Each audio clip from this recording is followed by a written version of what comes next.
Wow, it's been a very long time since I've added to this series, but it's a fan favorite, so I thought I might as well bring it back. And today, we're going to be focusing on the difference between DDR4 RAM and DDR5 RAM. And in case you guys didn't know, my name's Innocence, and this is my gaming/tech channel where I like to make gaming/tech videos. I also happen to be a rising computer engineer who has spent the last 3 or so years learning all about this kind of stuff, and I just so happen to like explaining it in an easily digestible way. So, there you go. And to get straight into the video, we all know what DDR4 RAM is. If you own a PC or any kind of computer really, you've probably been using it since it replaced DDR3 on the public market back in 2014. But what exactly makes DDR5 better than DDR4? Well, to answer that, we need to first look at the 6 main points that make RAM, well, RAM. And of course, there's going to be more than 6 characteristics that make a stick of RAM work, but we're not going to get into the logistics because trust me, you don't want to. Okay, so the 6 things that we're going to be looking at today are speed,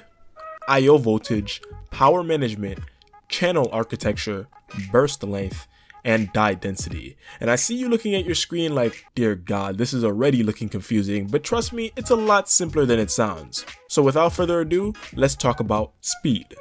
What exactly is speed? Well, when it comes to DRAM, you can represent speed in one of 2 different ways, those being data rate and clock speed.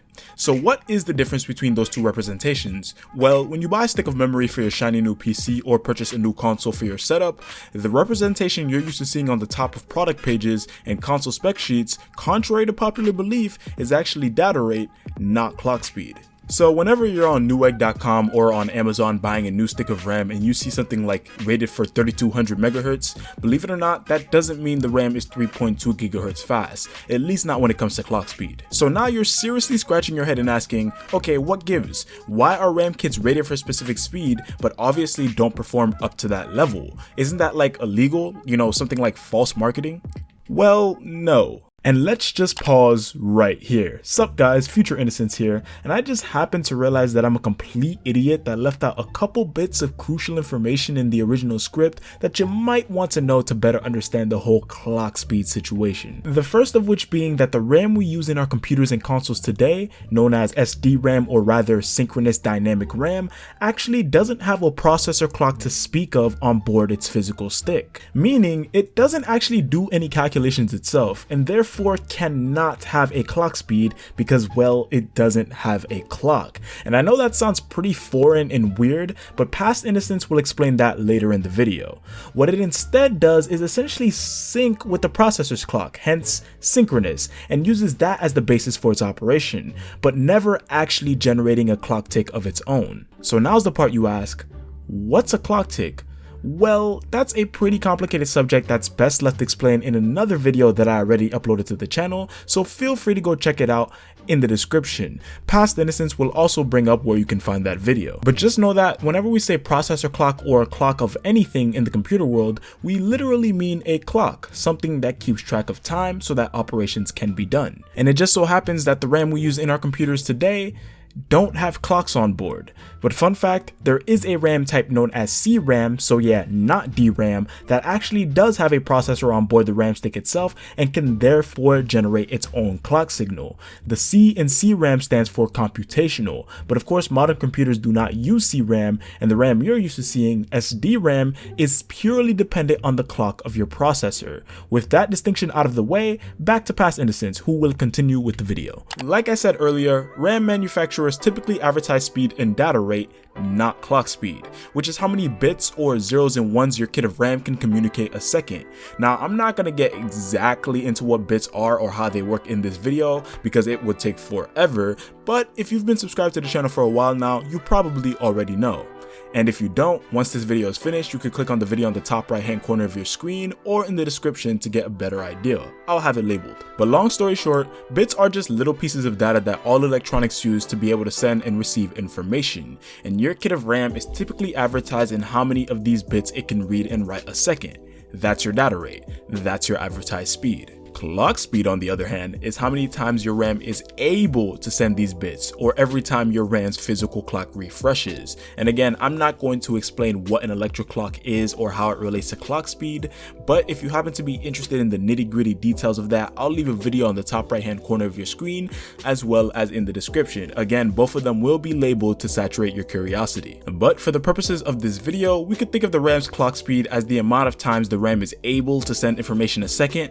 Nothing more, nothing less. And when you compare these two values, data rate and clock speed, I'm sure you could see why data rate might be more important when it comes to advertising RAM. Sure, I guess it might be a little bit helpful to know how often your RAM is able to send information, but that isn't nearly as important as being able to see the total amount of information that your RAM is able to send, period. Which is why, unlike processors and GPUs, which focus primarily on calculation, RAM is advertised in data rate and not clock speed. This is because for a processor and GPU, of course you'd want a higher clock speed, or in layman's terms, of course you'd want more opportunities to perform different instructions per second. That would make you faster. But for a stick of RAM, that doesn't really matter. You're just transferring data, not really doing any math, which is why data transfer rate is a much better indication of RAM performance and why manufacturers choose this value instead of clock speed to advertise. And to wrap things all up, yes, technically data rate is directly tied to clock speed, but it also depends on how many bits an individual stick of RAM could send per clock tick, and that value will change from RAM stick to RAM stick. Meaning, you can find kits that transfer 8 bits per clock tick and others that transfer only 4 bits per clock tick, and if you were to clock both of these hypothetical sticks at the same clock speed, the latter would indeed have a higher transfer rate. Each kit is just created differently. And with all of that explanation out of the way, how does DDR5 improve on these values when compared to DDR4? Well, DDR4 was able to achieve peak data transfer rates of 3.2 gigabytes per second, or as you're used to seeing, a speed of 3200 megahertz. And yes, there are some kits that overclock it to way beyond that. But fun fact, this is actually the wrong unit of measurement. Hertz is obviously a unit used to measure cycle speed, not data throughput. It's actually supposed to be in gigabytes per second because remember, we're transferring data here, not measuring speeds, but RAM manufacturers found it too hard to explain why this measurement of gigabytes per second is more important than gigahertz when it comes to explaining the performance of a kit. So they just quietly used the gigabytes per second metric when advertising their sticks, but just tacked on a unit of measurement that you're already familiar with and would not question. The more you know. But tangent aside, DDR4 was rated for a peak data transfer rate of 3.2 gigabytes per second and an effective, and that's effective in air quotes, clock speed of 3200 megahertz. And it should be noted that though DDR4 is technically only able to transfer 3.2 gigabytes per second, that does not make, let's say, the PS5's 5.5 gigabytes per second SSD faster than conventional RAM. And that's because conventional RAM sticks actually operate on a 64-bit or 8-byte bus, and I'm not even going to get into what that is. Just know that it affects bandwidth dramatically. And the way you figure out the maximum data throughput is by multiplying the width of the data bus, in this case 8 bytes, by the peak data transfer rate, in this case 3.2 gigabytes per second. So for DDR4 RAM, the maximum data bandwidth actually ends up being 25.6 gigabytes per second, which is obviously way faster than any SSD ever invented. But kudos to Sony, they definitely have come closer than any company ever has. But with DDR5's release in the near future, it will come in and improve on both of those metrics, pushing the new bounds to a peak data rate of 6.4 gigabytes per second and a maximum bandwidth of 51.2 gigabytes per second. Upon reaching maturity, that is, because just like DDR4, it will take the engineers some time to be able to push DDR5 to its full potential. And the numbers I just gave you is what it's capped off at, not what you'll be seeing day one when DDR5 drops. Expect it to be a bit lower than that. So sorry dudes and dudettes, you won't be seeing 6400 megahertz kits on the market anytime soon. But who knows, in 5 years time, you might see overclocks north of 7000. Fingers crossed. So yeah, that's the first difference between DDR4 and DDR5, a faster advertised data rate as well as a higher peak bandwidth. Now, on to the next thing.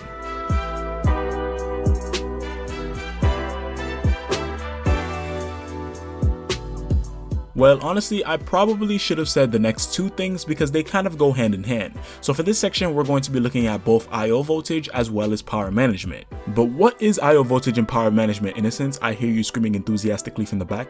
Well, good sir, allow me to simplify this topic with the finest delicacy of analogies before presenting it to you. it's ready. I/O voltage simply stands for input-output voltage, and is basically the maximum voltage a stick of RAM will use to generate those zeros and ones of data we talked about earlier. I'm not going to get super into the details because luckily for us, since all RAM does is transfer data, we don't have any other operations or calculations that are going on within the RAM that may skew the voltage values when compared to actual power draw. Because in case you were unaware, voltage and power are not the same thing. They are directly proportional, but not the same thing nonetheless. And what all of this means is that unlike CPUs and GPUs where it's pretty dangerous to use voltage as a reliable indicator of power draw, for RAM, we can use it as a long-time indicator since there are a lot less variables and moving parts in its directive. You know, it's not calculating, rendering, or doing anything that may drastically increase power draw in an instant, which would then make voltage on its own a terrible indicator of power. Basically, what all of that means is that when it comes to RAM, voltage could generally be used as a good indication of power. And from DDR4 to DDR5, we are going from 1.2 volts to 1.1 volts respectively. So that means for next gen DDR5, across the board, your sticks of RAM will also be more power efficient. And now you might be scratching your heads and wondering, but wait a minute, how did they manage to lower the necessary voltage needed for DDR5 to operate? Well, that's where the second and arguably more simple part of this section comes into play. DDR5 uses a new power management technique. See, for as long as RAM has been around, and I'm talking since the original DDR-SD RAM, or as you may know it, DDR1, the power controller of the RAM sticks has always been on the motherboard and moderated by your CPU. Meaning, your CPU and motherboard were always the ones controlling how much power your RAM was getting at any given time. But this isn't exactly the most efficient way to get it done, because having power management being handled off the RAM kit adds an unneeded latency as well as removes a certain level of precision that might be needed for finer power adjustments. Who knows, the CPU might send more power than is necessary or send power to a whole block when only a single portion of said block needed it. And of course, DDR5 comes in and attempts to fix the issue by completely reinventing how RAM has worked up until this point and places the power controller on the stick of RAM itself, basically allowing the CPU to send any requested amount of power to the RAM and letting the RAM itself choose what to do with it. And because of this, the kit's own power controller will be able to more properly allocate resources to save on power wherever possible, hence the decrease from 1.2 volts to 1.1 volts for necessary operation. But yeah, DDR5, more power efficient, better power management system. Now, on to the next thing.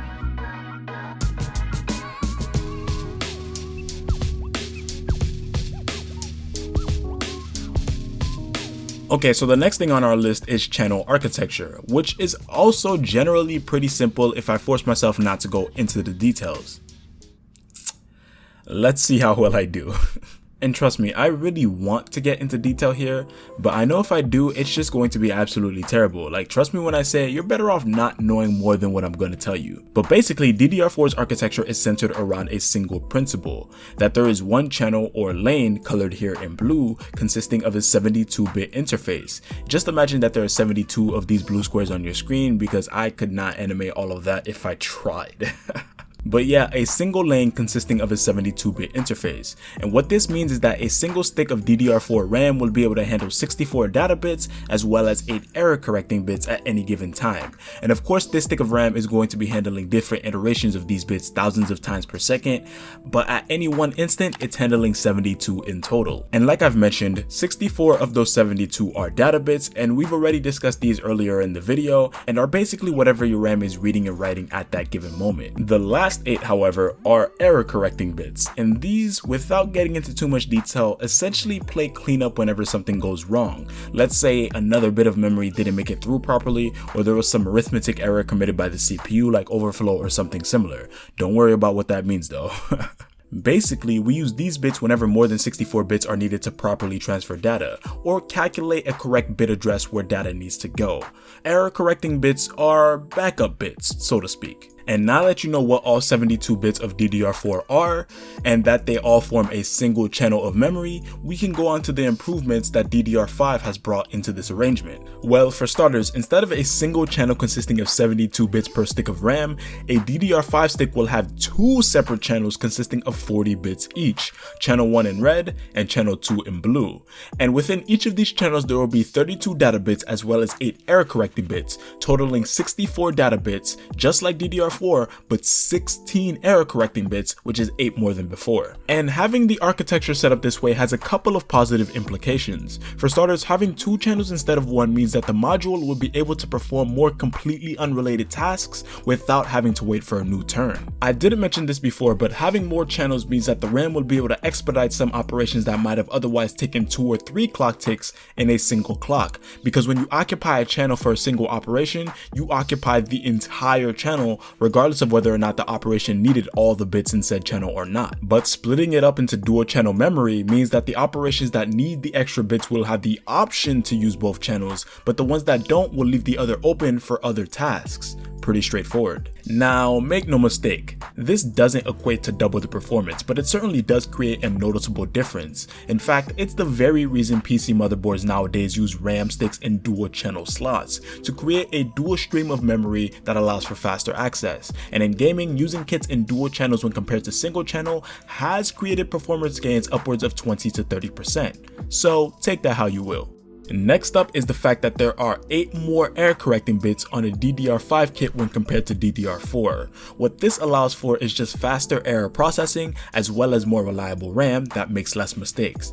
It's not like the effects of these bits will ever explicitly be felt by an end user like you or me, but they certainly will have a massive impact on the server, cloud, and data processing market as buyers rush to purchase RAM that will be more reliable and fix errors that much faster. And boom, there you go. That's the channel architecture improvement oversimplified. DDR5 will have 2 channels instead of 1 and more error correcting bits, which will allow for higher memory efficiency as well as more reliability. But now, onto burst length.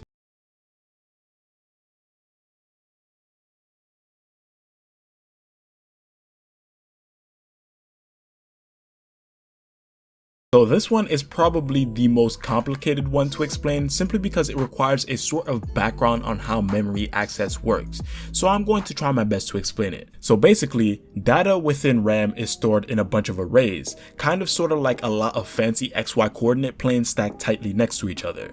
And within each grid box of this XY coordinate plane lies a single bit, which could either take the value of 0 or 1. And the bits that occupy this XY coordinate plane are stored data bits from earlier waiting to be used. Remember data bits from the beginning of the video?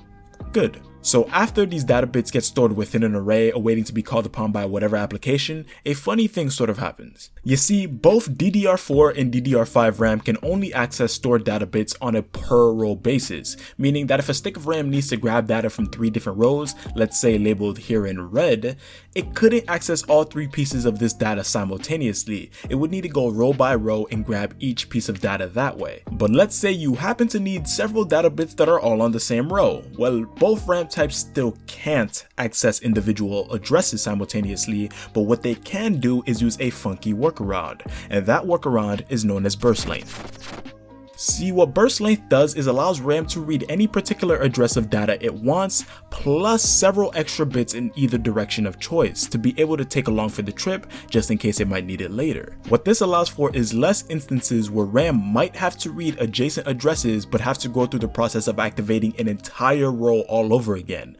Burst length basically says, these bits next to you also look relevant, so I'm going to take them too. And once those extra bits are taken, that particular row might not have to be accessed for several clock cycles, saving valuable time and resources, because the burst length allowed them to be picked up with the primary address target earlier. I hope that made at least a little bit of sense, but what you could take away from this explanation is that burst length allows each RAM read to be able to access more data in a single action, which is obviously good. That's it. And when you compare DDR5 to DDR4, its burst length is double at 16 compared to 8, again meaning more efficient memory access. But now onto the final point, die density.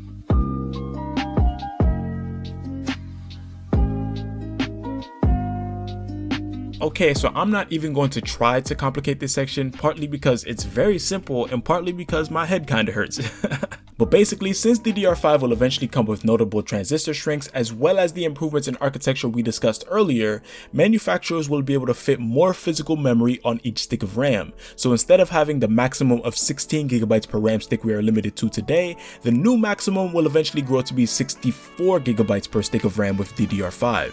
So yes, that means higher capacity DIMMs are indeed coming, and eventually it will be possible to build a high-end desktop PC with 512 gigabytes of RAM. You know, 8 sticks by 64 gigs a pop, which is absolutely bonkers, like insanity. Like, who even needs all that RAM? Not me. Not me at all. So yeah, die density is increasing, and that means higher capacity sticks are on the way. And with that being said, that's it. Those are all the notable improvements that DDR5 will bring to the market when it inevitably launches in a few years' time. To list them all again here, they are faster data rates and clock speeds, more efficient I/O voltage and power management, a dual channel architecture and improvements in reliability, a longer burst length, and a ridiculous increase in die density. I personally think this is all pretty damn interesting, but be sure to let me know what you guys think down below. Are you excited for DDR5? Does it not make a difference to you at all? Or did you just learn all these things exist today? I want to absolutely hear all of your takes down below in the comment section, so don't skip a beat, go down there. But I'm not going to drag out this video any longer than it has to be, and I really hope you enjoyed watching it. If you liked the video, leave a like. If you dislike the dislike, and be sure to subscribe so you never miss a future upload on the channel. Oh, and hit that bell notification button if you're so inclined. I've been Innocence, you've been the audience, and I'll catch you guys in the next one. Peace out.